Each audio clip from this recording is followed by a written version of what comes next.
Distinguished guests, it is an honor and a privilege. Good day to you. You know, if you look hard enough, you can see me at every luncheon. My name's John Philip Holland. You could say now that the story of that submarine there, and every submarine for that matter, is, in a way, my story too.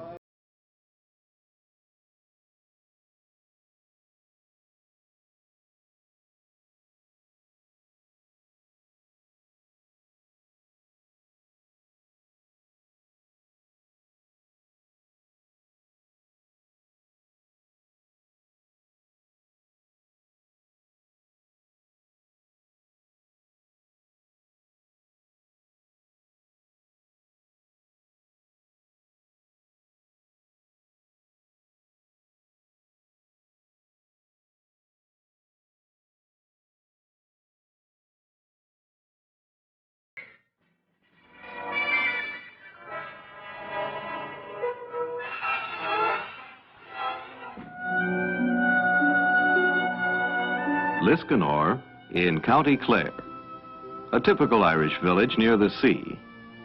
John Holland was born here in this cottage in 1841.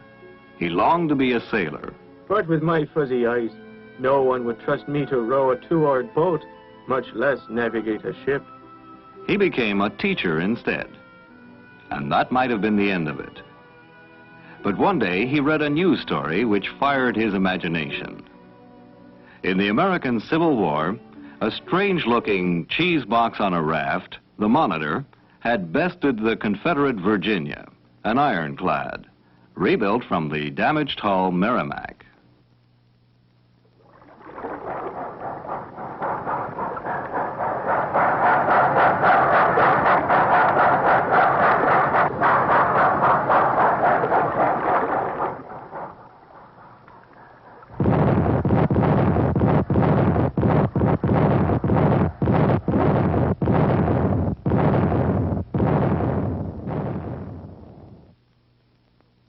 It was her low freeboard that made Monitor so hard to hit.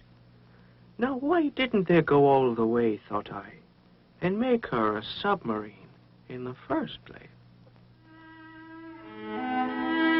The idea of a submarine boat of war never left Holland in all the unsettled years that followed. But he got nowhere. And finally, he left teaching in Ireland to join his mother and brothers in America. Fate sometimes moves in strange ways. A slip on the ice in Boston put me flat on my back with a broken leg. It was a blessing in disguise, for it gave me a chance to carefully review all I'd ever learned and thought about submarines. A Dutchman, Cornelius van Drebbel, had made the first practical effort at submarine navigation in 1620. The Americans got into the picture during the Revolution with David Bushnell's Turtle, a remarkably complete boat, but its attempt to sink a British warship failed. Robert Fulton developed his Nautilus in 1800. Behind the craft, a bomb was towed, which he called a torpedo, after a fish that kills its prey by electrocution. But Fulton's potential customer, the French, would not buy it.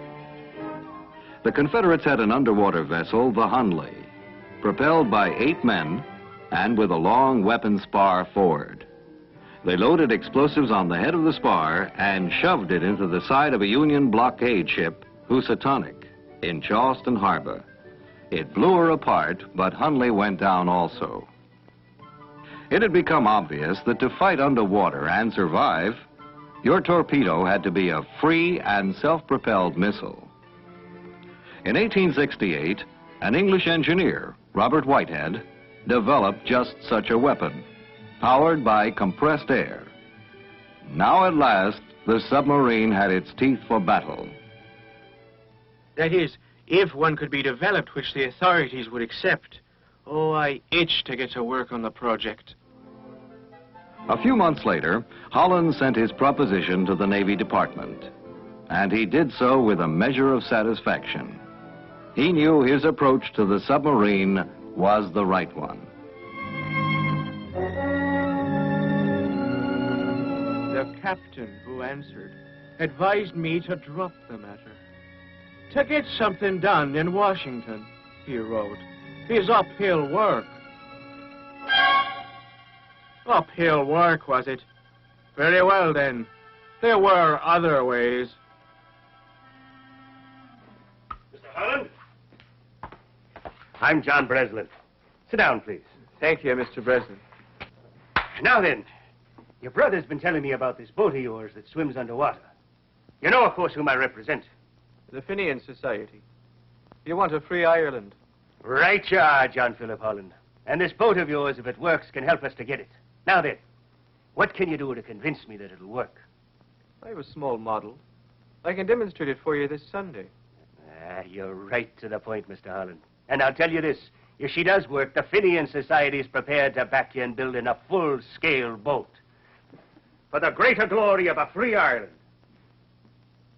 She'll work all right, Mr. Breslin. If she does, we can use her.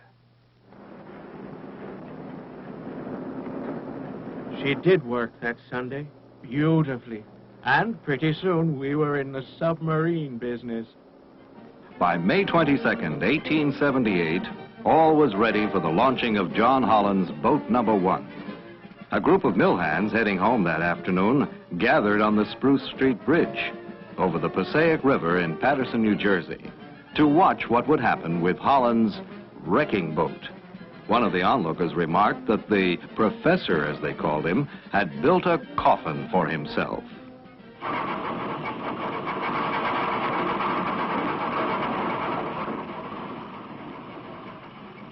When the 2¼ ton submarine slid into the water and floated free at the end of her tow line, the people on the bridge saw what they had expected. Suddenly, something went wrong. The boat settled rapidly in the water and disappeared.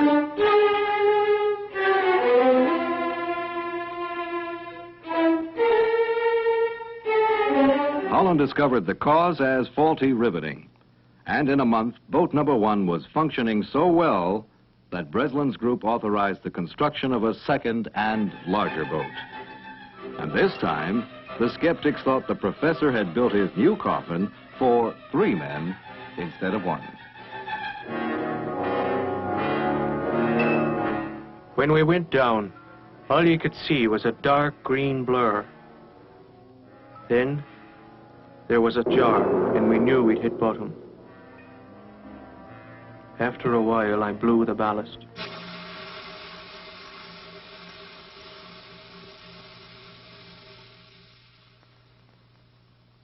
Slowly, as it gathered buoyancy, we rose.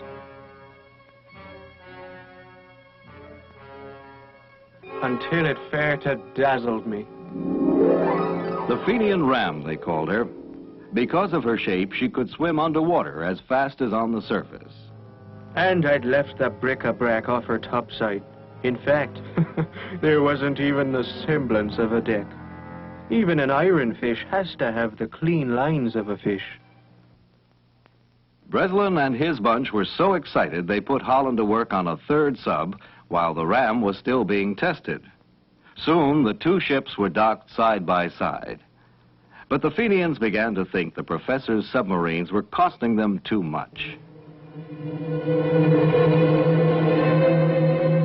Under cover of one New Jersey night, the Fenians appeared with tugboat at the dock.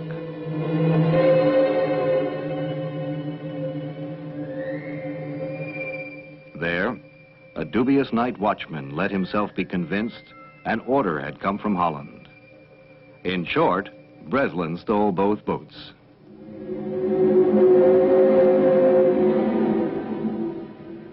Oh, I was mad when I found out about it. Terrible mad.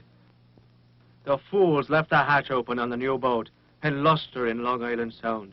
And as for the ram, not a man of 'em knew how to sail her. I should have known better than to trust an Irishman.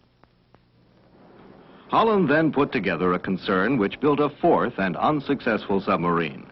The sign of the company went down as quickly as it went up. But John Holland went on trying. He did so in the only way he knew, Long hours poured into design detail. He came to know the joys of the innovator well, yet always found he had to couple them with the curses of the perfectionist. He won a Navy competition, but in a change of administrations, funds were reallocated and cut off. Then a close friend of his from the Ram days, Charlie Morris, introduced him to Elihu Frost. With Frost's financial backing, the three of them formed a new company and set out to win the Navy competition all over again when it was reopened in 1893. We didn't have too much trouble. Our only real competition was a fella from Baltimore named Simon Lake, and he lost out in the end. But he was a clever chap, and we heard plenty from him in the next few years. In fact, the sub we were building, the Plunger, was being put together side by side with Lake's model, the Argonaut, in a Baltimore shipyard. The difference was, we had the Navy contract. Holland soon found that that meant problems. He had to put on 2 extra propellers, and the boiler the Navy wanted was a monstrosity that would roast the crew alive. Holland convinced Frost they had to build another boat on their own. The Plunger promised to be a disaster. So, while everyone else watched the Plunger in Baltimore, up at another yard in New Jersey, we worked on the real sub we hoped to sell the Navy, the Holland 6. Not everyone at the yard, though, had my faith. On May 17, 1897, they were all proved wrong.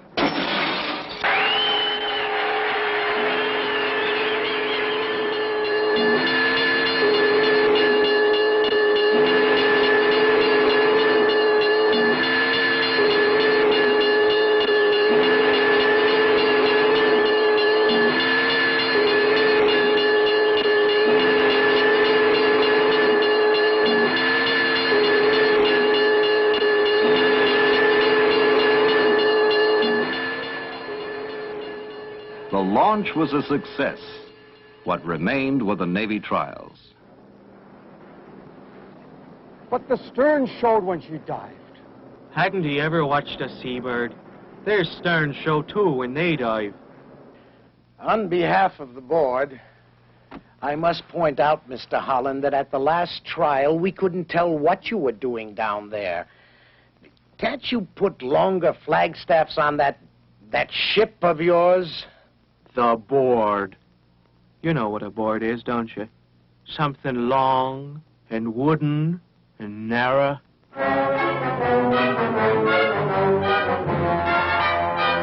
Let's face it, John. The Navy brass would feel a lot more comfortable if you had more superstructure on that boat. I will not give them a deck to strut upon. This is a diving vessel, not a surface ship. What will I require next? Could my boat climb a tree? Relax, John, relax. You're the authority. If you don't want it, that's that. Authority, is it? Go down to Washington. Plenty of people there will tell you I know nothing about submarines. Nothing at all.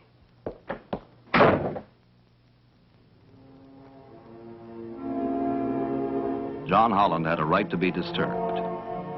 The problems had been many and time was racing on.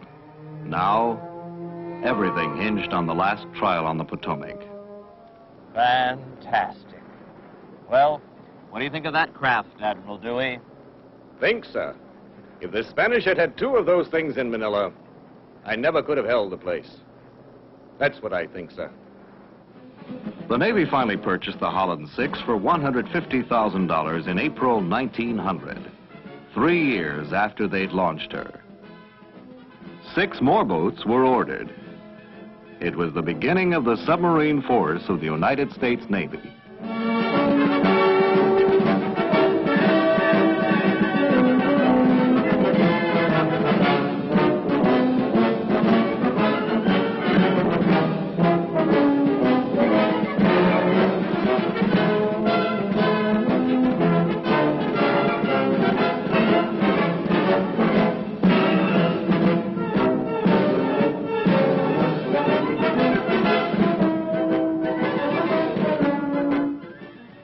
But for John Holland, it was the beginning of the end. He and Frost quarreled constantly over how the business should be run. Charlie Morris had already resigned, and Holland soon joined him. It galled Holland to think that in all the time he worked with Frost, he'd never made more than $90 a week.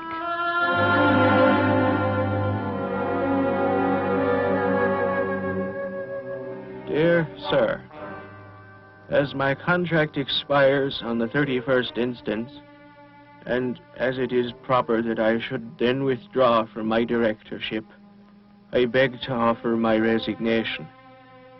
The success of your company can never be as great as what I ardently desired for it. Yours very sincerely, John B. Holland.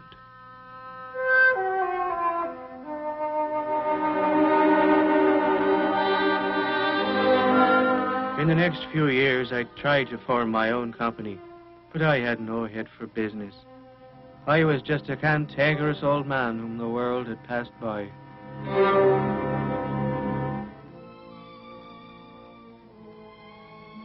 In 1914, war clouds were on the horizon again.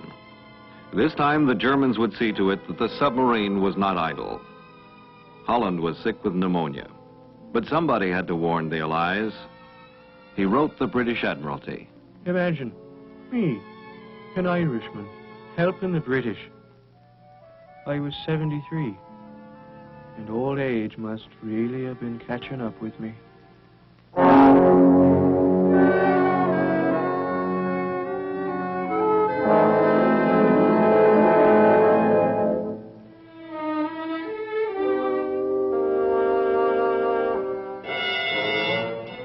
September 22nd, 1914.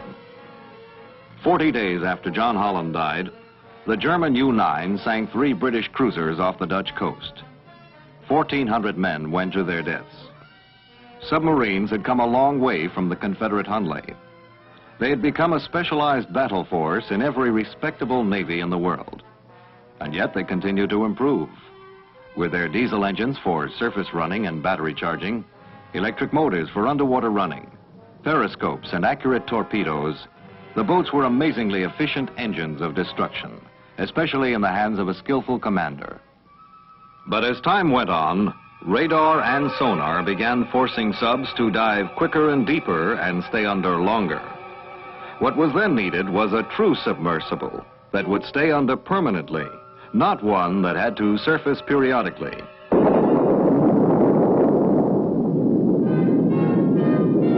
1945 brought the means, but means in themselves are not enough. You need a man to put them to use. Such a man had graduated from Annapolis in 1922. His name was Hyman George Rickover, and he was a hard driver. Stubborn, single-minded, and demanding, not only of those about him, but of himself as well. No wonder I like him. In 1946, it was ex-submariner Captain Rickover who represented the Navy at the building of our first atomic reactor at Oak Ridge, Tennessee. The progression of logic is not hard to follow. If atomic power was going to be harnessed, then by all means put harness and all into a warship. And if you're going to do that, then put it in the ship which will return the best dividends as a weapon system, the submarine. Another man not calculated to miss the logic was Fleet Admiral Chester Nimitz, then Chief of Naval Operations. A battery of reports and letters designed to persuade followed, eventually to involve the top decision makers of the land. With the assignment of Captain Rickover to work with the Atomic Energy Commission, the nuclear-propelled submarine Nautilus began to take shape, and with an excitement known only once before by Holland himself. Nautilus first sailed in 1955, 9 years after work began on the Oak Ridge reactor. It was more than half a century since John Holland's efforts. But now, the age of the true submarine was finally upon us. The nuclear fact of Nautilus was a revolution of the first magnitude. Now, with unlimited power, without the air requirement for combustion, many new things could be had. One of these was great underwater speed. Designers found to their amazement that the ideal shape for high speed The length beam height ratio was, You guessed it. Like my own Holland 6. they applied this principle when they built the Albacore, which tested the shape. Although Albacore had conventional diesel engines, a marriage was performed. Her shape and the power of Nautilus. The result of this union was called the Skipjack. She was commissioned in April of 1959. Somehow, I felt at ease at last. Soon records everywhere were being broken by atomic submarines. Nautilus went under the North Pole. Skates surfaced at it. And the Triton spent 2 months taking an around-the-world cruise entirely underwater. True submersibles, all of them, and all verifying in one way or another the versatility of nuclear propulsion. But the biggest dividend of all was just around the corner.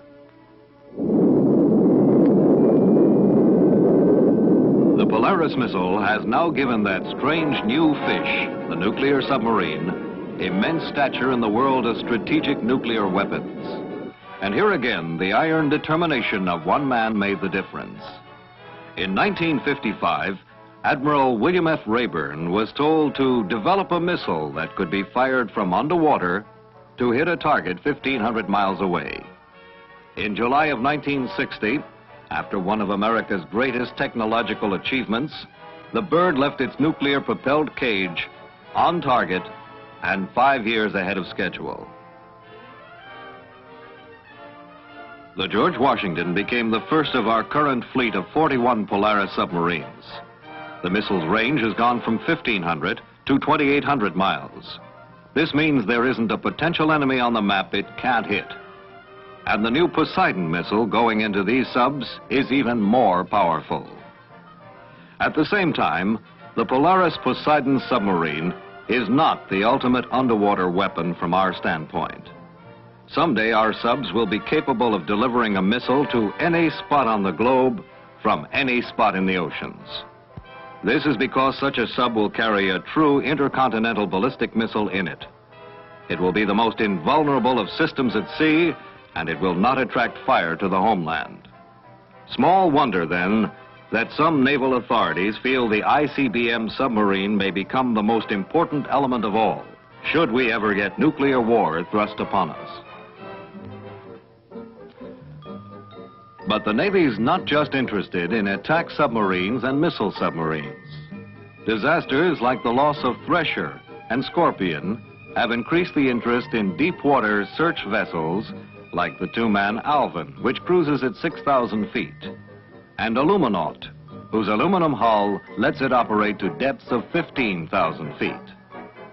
And there are oceanographic research vessels like the Mizar, which was able to spot the lost Scorpion with special electronic equipment she carries to detect steel objects. And when the H-bomb was lost off Spain, the cable-controlled underwater research vessel Curve managed to recover it after its position had been fixed by Alvin. NR-1 is unique among all these research vessels. It alone is nuclear-powered, and its 7-man crew can stay down indefinitely, mapping the ocean floor and conducting other important marine studies.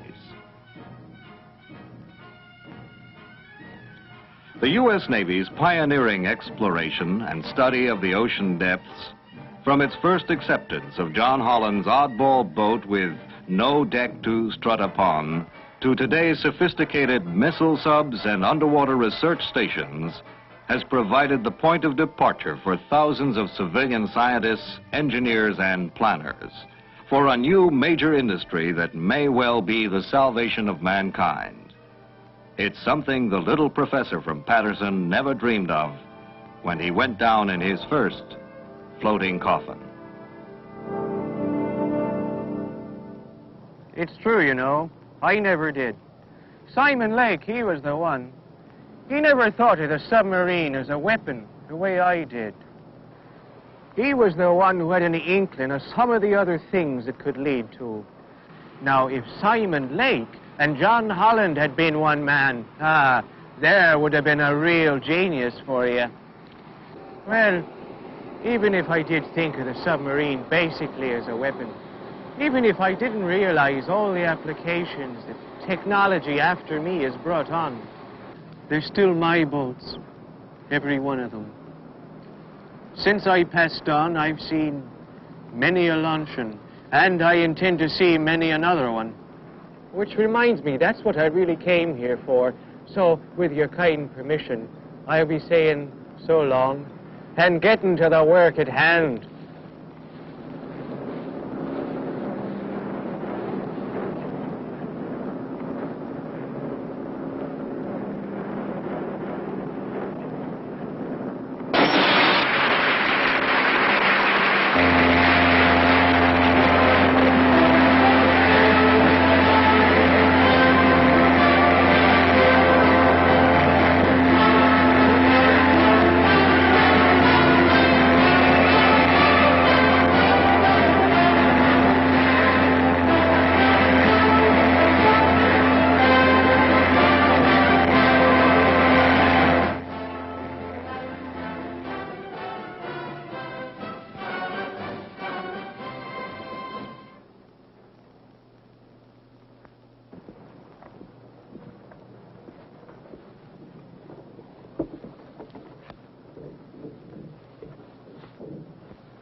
The next time you're at the launching of a submarine, look for me.